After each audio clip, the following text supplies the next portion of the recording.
Hello everyone, this is Defense Politics Asia and this is the situation report or the summary for the day of 1077 for the 4th of February. So we're going to start off with the Kursk front first, a bit more happening around here. So there is a geolocation of a Tornado-S missile strike on Ukrainian positions in the forest north of Radkivka. Over in the western flank, we have the usual. We're fighting reported at Darino, Svertiklovo, Lebedevka, and Loknia. So basically, this is pretty much more or less the same situation. Well, there's some terrible arrows. Yeah, Loknia. Why is it so lousy? My arrows. Okay, maybe not warm up. So yeah. So anyway, over in the northern flank and northeastern flank. So this northern flank, Russian forces attack at Pogrebki, Novaya Sorokina, Malaya Loknia. Let's slow down a bit. Viktorovka, Nikorsky, Kotsitsa, and Chikatskoye Poroshnoi. All the information is again by the Russian Defense Ministry because Russian Defense Ministry is the only major source that is actually talking about Kursk. Everyone else, they don't talk much about it.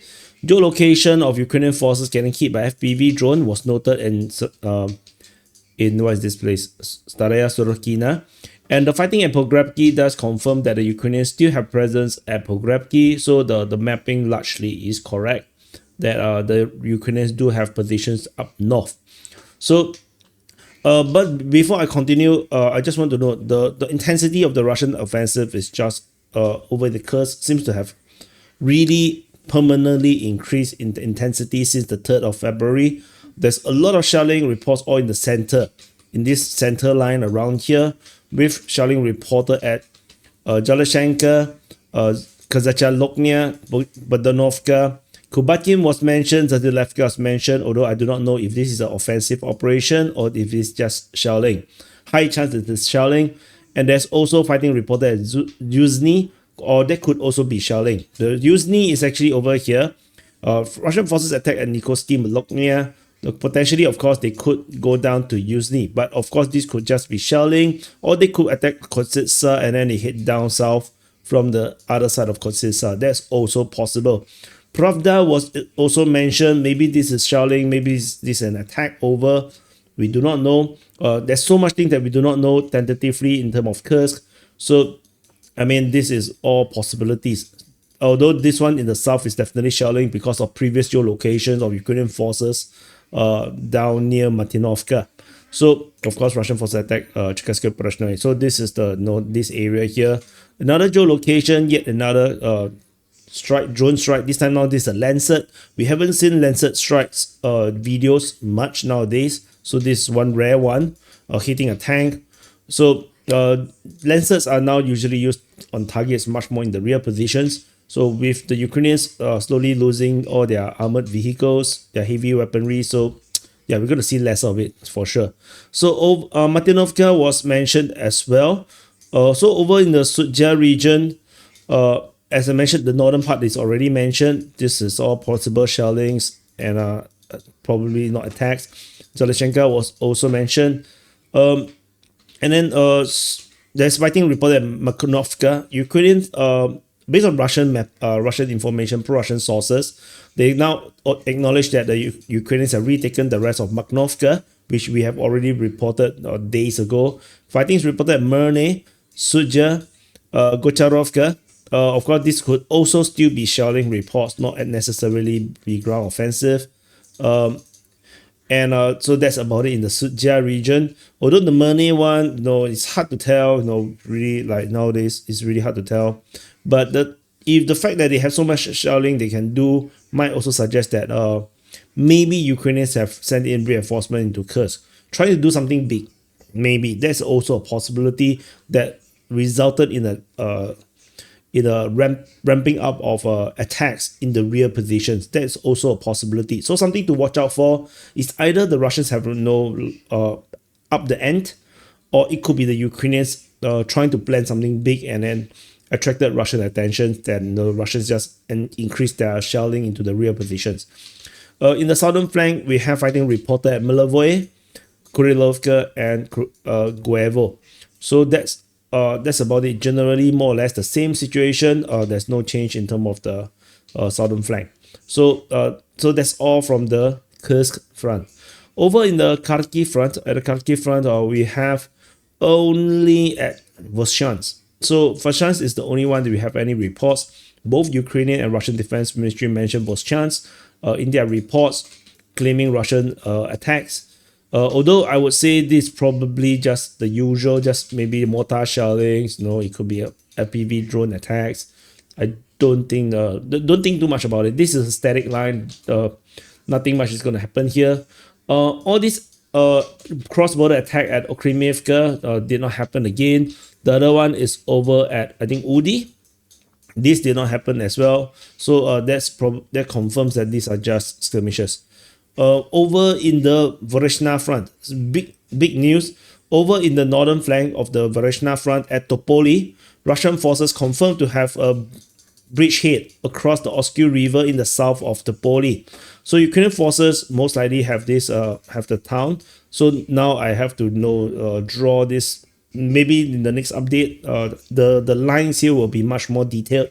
Because this was a very sleepy area, so the line is very simplified. But now that this is becoming a front line, we will have to draw this closer to the geography and the borders. But the Ukrainians have Topoli and the Russians have created a bridgehead in the south of Topoli. So this is very significant. Information coming from Deep State UA, the pro-Ukrainian source mapping this incursion. So, and this is a bad situation for the Ukrainians because the Russians could potentially attack Topoli from two different directions in a pincer attack. And so that's something to note. This reminds me of Kupiansk, but let's see how this continue to see how it plays out. This is one hell of a corner. You can see like this is basically a corner. It's a corner, very far away from any reinforcement and resupply. This is just yet another logistic headache for the Ukrainians, and that doesn't even address the situation over in the Voronezh itself. In the north of Voronezh, fighting is reported at Novomlinsk. Information coming from the Russian Defense Ministry, they're mentioning Novomlinsk again.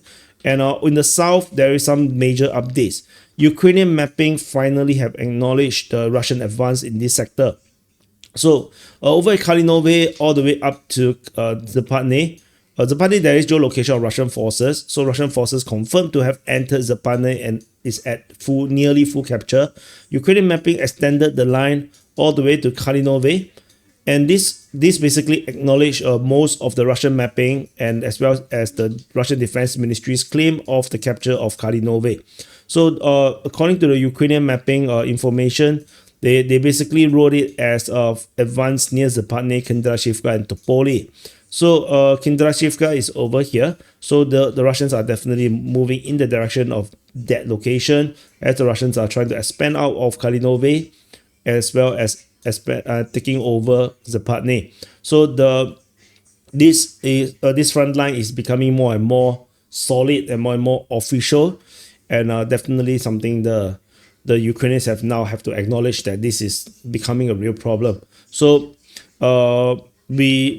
it's unclear what the Ukrainians' reaction is going to be at this moment, or at least officially we do not I haven't seen anything yet. Especially in the pro-Ukrainian space on Twitter, they don't even talk about Ukraine war anymore. To be honest, they are also busy talking about Trump, talking about like how bad Trump is, like how Trump is going to betray Ukraine. They're going to like negotiate with Putin. They're going to buy all the rare minerals and whatever it is. Anyway, that reminds me, do check out the DPA news channel. So search on the YouTube DPA news.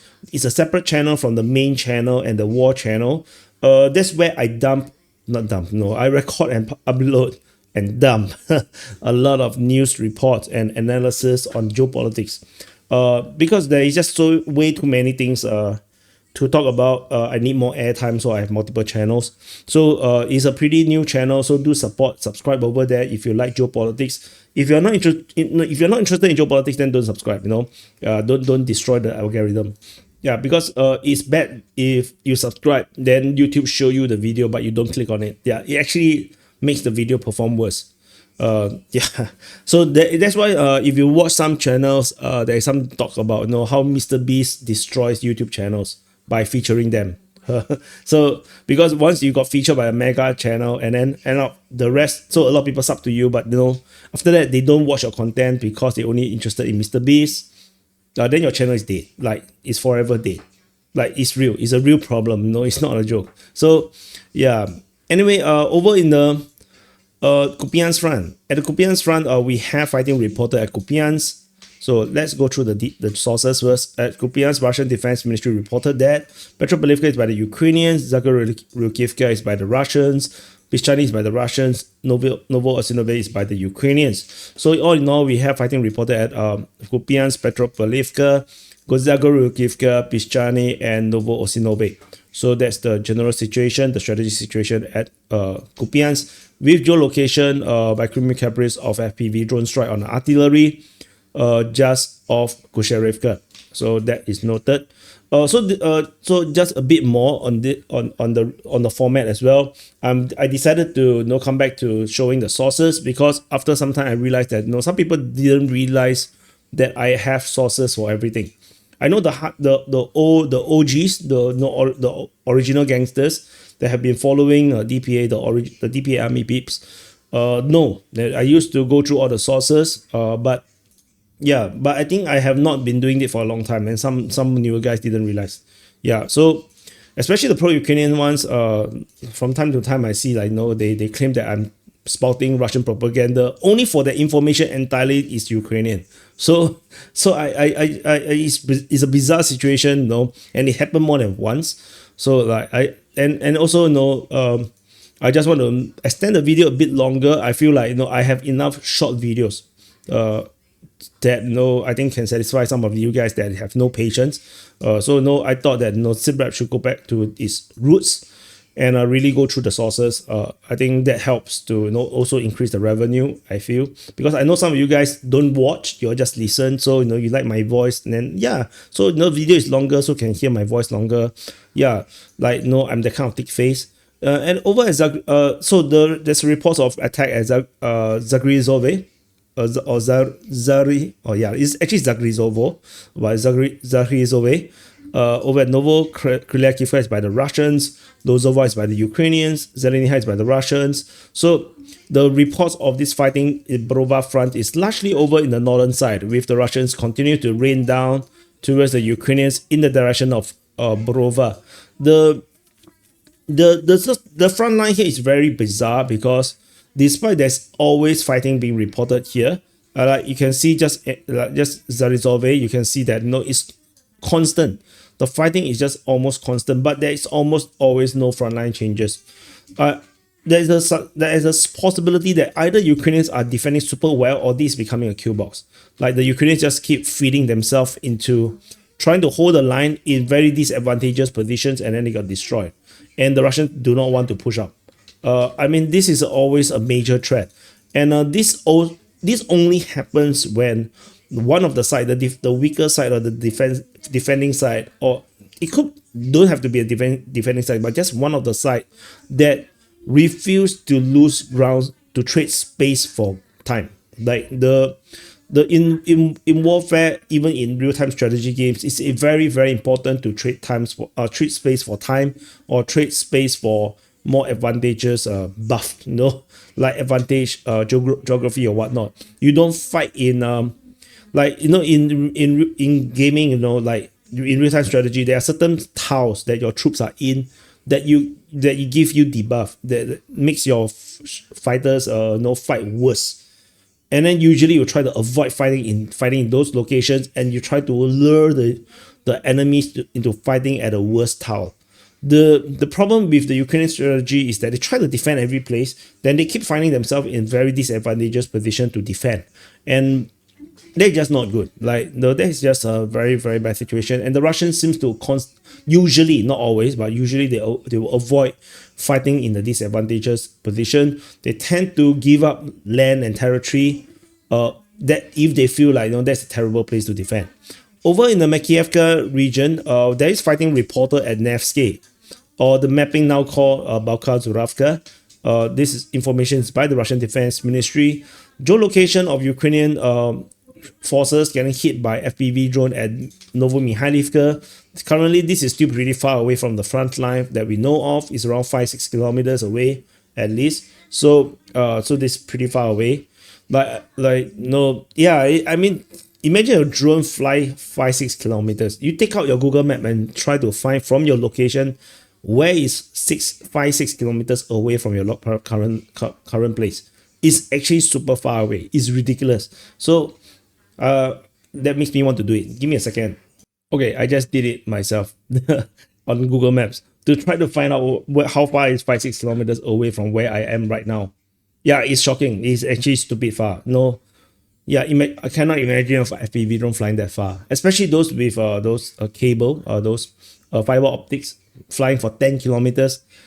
Wow, that is so ridiculous. So anyway, yeah, Ukraine is a big place. And most people around the world, especially they do not follow the war closely, like you guys, they have a totally wrong perception of the war.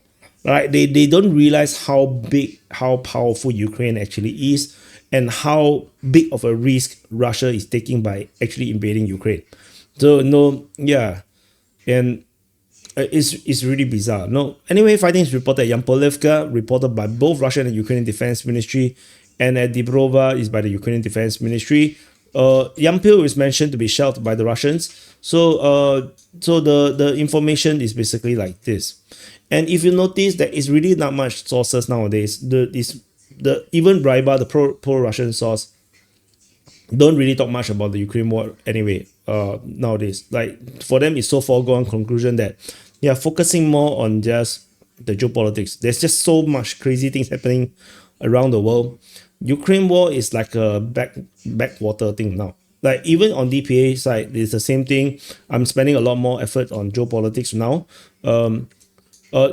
And yeah, and war, I mean, Ukraine war is a commitment. I just continue to do it. But no, geopolitics is actually my something that I'm more interested in.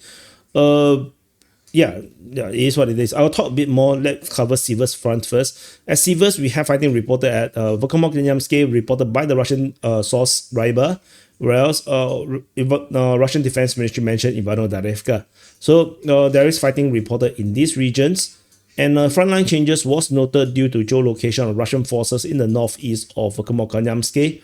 And Ryba continues to write negatively about Siversk, about the Siversk front. They really don't trust the Russian commanders that is commanding the Russian troops in the Siversk front. They continue to feel like all these attacks are just foolish and futile.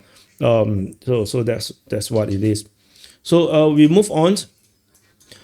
And over in the Bakhmut front, actually just now what I wanted to say, I forgot. So let's continue first. So over at Bakhmut front, we have fighting reported over at Chasiv, reported by both Russian and Ukrainian Defense Ministry, Stupovsky by the Ukrainians, Pryteshne by the Ukrainians as well, Dilievka is by the Russians. So all in all, we have fighting reported at Chasiv, Stupovsky, Pryteshne, and Dilievka. The frontline changes was noted in Chasiv, and so and as well as Stupovsky, with the strengthening of the front line in these regions here. This is mapped by Ukrainian mapping, right? Yeah, it's by the Ukrainian mapping by Deep State UA. So noting the frontline changes in these two sectors as the Russians slowly push in the south of Chasiv as they sense weakness in the Ukrainian defense in this sector. So what was I trying to say just now? Yeah, I forgot. So sad. And also let's move on to the. Yeah, I really forgot. Over in the Torex front, I should have just said just now. No, I shouldn't have waited. So over at Torex front, there's fighting reported at Druzhba. Let's go through the sources first. Russian Defense Ministry talk about Druzhba. Torex is reported by both Russian and Ukrainian Defense Ministry. Ukrainians talk about the fighting at Skremenivka and Alexandropil was mentioned by Deep State UA, but it didn't exactly mean attack. But there is some updating of the front line. Or at Alexandropil. So the fighting reported at Druzhba, Torex, Skrebnievka, and Alexandropil. The Alexandropil updates the mapping change doesn't affect DPA's mapping, so that's what it is. So otherwise, as you can see, you can see the Ukrainian parallel universe with the Russians are rather big, particularly in this sector here. Nelipivka is like a Bermuda Triangle, where the Ukrainians, like any intel flowing into that space, just disappear into Ukrainian propaganda. Like they just dissolved, and it never happened in their world. So despite there was geolocation of Russian forces, all the way up to Petrivka at Novopasky, which is also known as the Petrivka. So that's all from this region.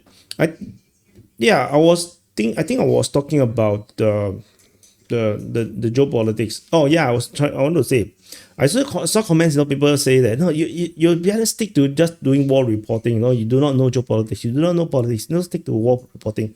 The funny thing is that my passion is actually in geopolitics. I actually focus more on geopolitics than actually military stuff or war stuff. Like when DPA still had a partner, my former partner was the guy that writes more on military stuff. I'm the one who write on geopolitics. So the thing that I just want to say, you disagree with me doesn't mean I'm wrong. Maybe you are wrong, like, yeah, have you considered that maybe you are wrong? Maybe you are brainwashed by other YouTube channels.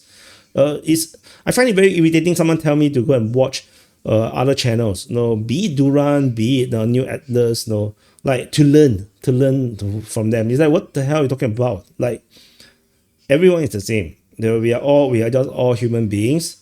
We have different life experience. We see things from different perspective. All of us has different realities. So, and if you are a fan of DPA Open Mind, you would have seen that normal people like you guys are also can be super smart, way smarter than I am, and more knowledgeable than I am. So don't put overweight on any YouTube channels out there or any experts out there. This Ukraine war should have taught you well enough that experts tends to be no different from normal people. Their thinking and whatnot may not necessarily be true. You have to understand that Ukraine war fought until this point is because expert advise certain people in European Union, in NATO, in United States, and in Ukraine to continue to fight on. Those are experts as well. There's also experts that ask for financial investment into Ukraine, thinking that Ukraine can win the war. Those are experts as well. So don't. So if I do a video, I share my analysis. No, this is my analysis. No, you can disagree, just disagree. Just agree to disagree. The important thing is to fact check. Don't forget what they say. No, be it DPA or be it any other channels out there, like reporting from Ukraine, Danny Davidoff,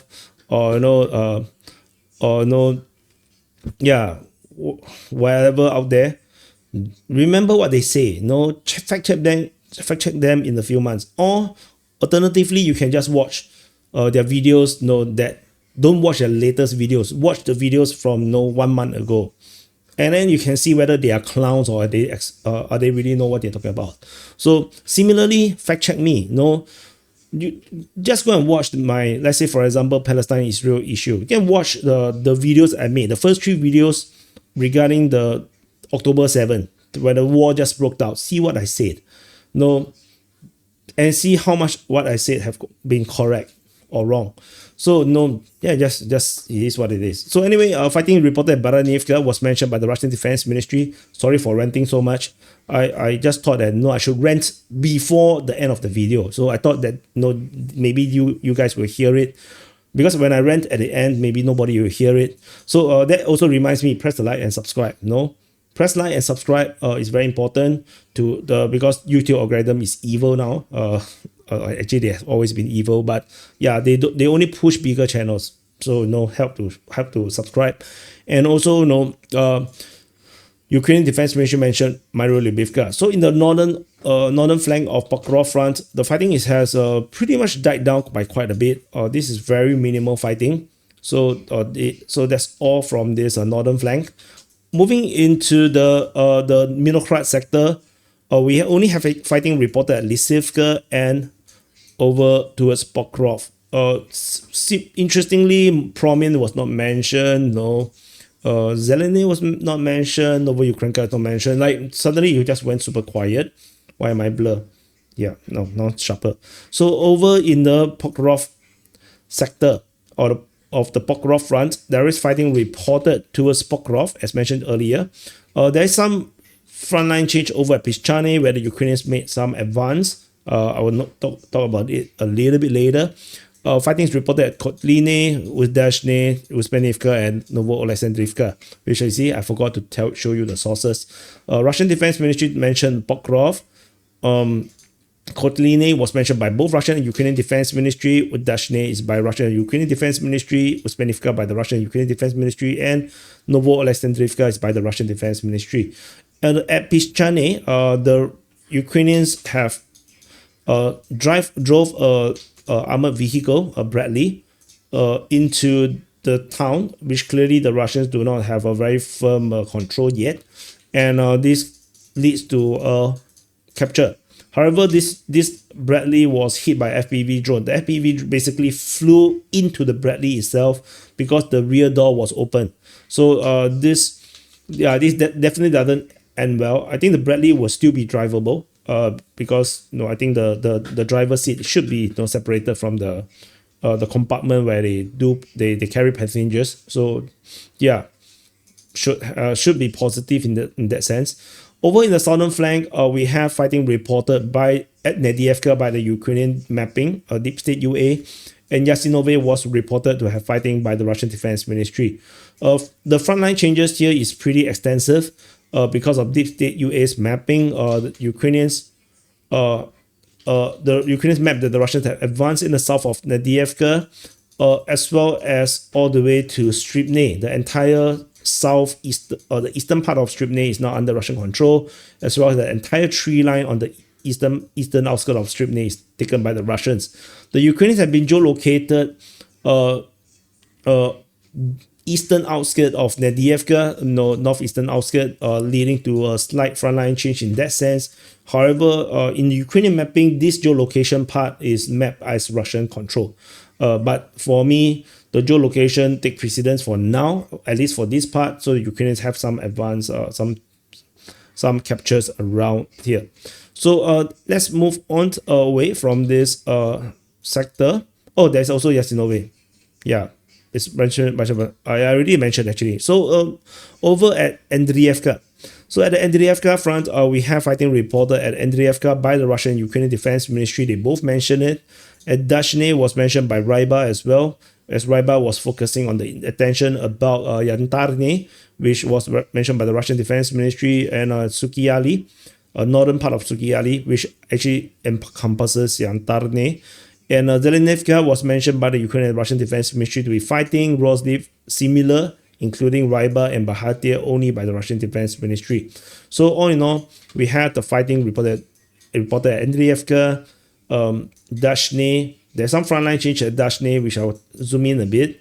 Yantarne, north of Sukiali, Zelenivka, Rozliv, and Bahatir. So the squeeze continues, and the squeezing is happening over at Dashne, with geolocation of Russian forces over the southwestern part of Dashne, confirming Russian advance in the southern flank of Dashne. However, Russian mapping, this is a Russian claim that the Russians have taken the entire eastern part and the entire southern part of Dashne. So this is a claim, so let's take it with a pinch of salt. But yeah, definitely there is some advance in this sector. There's this capture which I forgot to change the mapping. Let's draw this a bit. Give me a second before I forget. So let's do this mapping here. Yeah, sometimes I do miss out. Yeah, so now it looks better. Yeah, so this is what it is. So if you add on all the claims and the confirmed capture, the Russian forces have captured 65%, I would say, 65% to 70% of Dashne already. So this is a pretty big advance by the Russian forces in Dashne. Ukrainians are now on the verge of getting pushed out. if the Russian claims is true. So that's an important thing to note. Need to refresh just in case. Refresh. Yeah, just because if I don't refresh, sometimes it doesn't it might not register the change. So yeah, so good, we have updated that. So we move on to the Velika Novosilka front. At the Velika Novosilka front at the Rozdone, Russian Defense Ministry and Rybar mentioned about the fighting at Rozdone. Belatsky is mentioned by the Russians, Novosilka by the Ukrainians, Novopil by the Russians. So the Russians continue their Velika Novosilka offensive, pushing out of Velika Novosilka in all directions right now. So that's about it. This pretty much is the same strategic situation as previously was. So nothing particularly special in terms of that. Nearby the Rosleaf, there's some slight frontline change, very minor. It's not important to really talk about. So that's all from from Velika Novosilka. Moving into the Zaporizhia front, the main action is over in Kayamsky sector as well as the Orikhiv sector of the Zaporizhia front, which we're fighting reporter at Kayamsky. Stepove, both reported by the Russian Defense Ministry. Nestiryanka, Russian Defense Ministry as well. Ukrainians and Russian both talk about Novodanilivka, and the Ukrainians talk about Mala Tomashka. So the Ukrainians seems to be focusing more on the attacks over in these two areas at the Orikhiv sector, while the Russians mention more towards the east, the west, towards Stepove and Kayamsky, over in the Kayamsky sector. So this is still not the major offensive just yet. This is still pretty probish. The Russians are still probing the Ukrainian lines. I don't expect a major offensive coming from this sector unless the Russians sense some neglect on the Ukrainian lines, because this line, you can see that the Ukrainians do have another major like two lines of defense. This is pretty much a war right now. So there's no point to crash yourself into the wall. You can see the Russian lines is of course much thicker. The Ukrainian line seems to be thinner, but similarly they are both double lines. So yeah, so it's not very advisable to go head on. And we move on to the Kherson front. At the Kherson front, we actually have no reports whatsoever, and that's about it. So thank you for watching. Let me know if you feel like this format, this more chilled sit rap, where I talk a bit more nonsense opinions. And of course, leave all this chit chatting in the middle of the video. Yeah, I think it's better. Like now I chit chat with you again, so yeah, probably you're not listening to this. Yeah, so whatever. Thank you for watching. Press the like button, subscribe, and I'll see you guys in the next update.